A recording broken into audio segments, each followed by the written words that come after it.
Imagine a father, sister, son, or wife is dying and is in desperate need of an organ transplant. And there's someone in the hospital, a viable candidate who could save their life. But they may not be a donor. Or perhaps their family didn't give consent for their organs to be donated. On average, 22 people die every day from lack of organ donations in the U.S.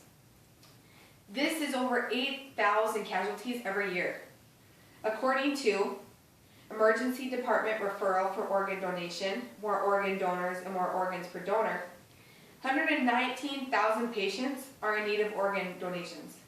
In 2012, 28,051 transplants were performed. 79% of these were from deceased donors. Also, on average, every year 6% of people on the transplant list are removed due to death, and an additional 4% are removed because they're too weak to undergo the transplant surgery. People on the transplant list live their lives in pain and suffering, waiting for an organ to come.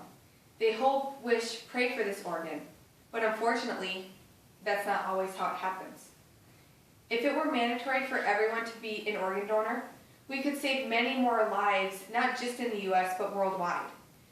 Dying is a part of life, but you could give someone a second chance to live theirs by donating an organ. Organ donations save countless number of lives. Unfortunately, the number of people on the recipient list greatly outnumber the amount of incoming organs. My 2 points are, 1, people are dying due to lack of organs available, and 2, families should not have to make the stressful decision of whether or not to donate their loved one's organs. Everyone should be required to be an organ donor. My first indictment: due to the unavailability of organs, people are dying. Organ donations save many lives and give people the miracle that they are hoping for.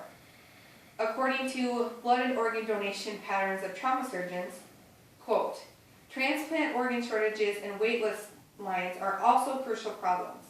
The list of potential organ recipients is growing more rapidly than organs become available, unquote.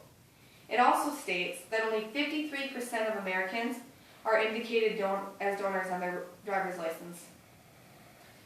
The way the recipient list works is the worse one's condition grows, the higher up the list they move. They stay there until they either receive an organ or they die. When one's organ fails, there is a very short amount of time to receive a new organ before it's too late and we can no longer help them. According to Ethical Incentives Not Payment for Organ Donation, the waiting list continues to grow and patients are being removed from the list by result of death. In the year 2000, 5,000 patients were removed from the list because they could not receive a new organ in time. Due to this lack of organs, people are giving up and looking for other options such as living donors. With living donors, you have an increased risk for financial reasons and also because there's a risk in genetically unrelated donors. My second incentive is grieving families are already under a lot of stress and should not decide whether or not to donate their loved one's organs. According to Two Perspectives on Organ Donation, Experiences of Potential Donor Families and Intensive Care Physicians of the Same Event, quote, if the will of the deceased is unknown, consent is presumed, unquote. However, in these instances, the families have a veto right in which they can decide not to donate the organs of their loved one.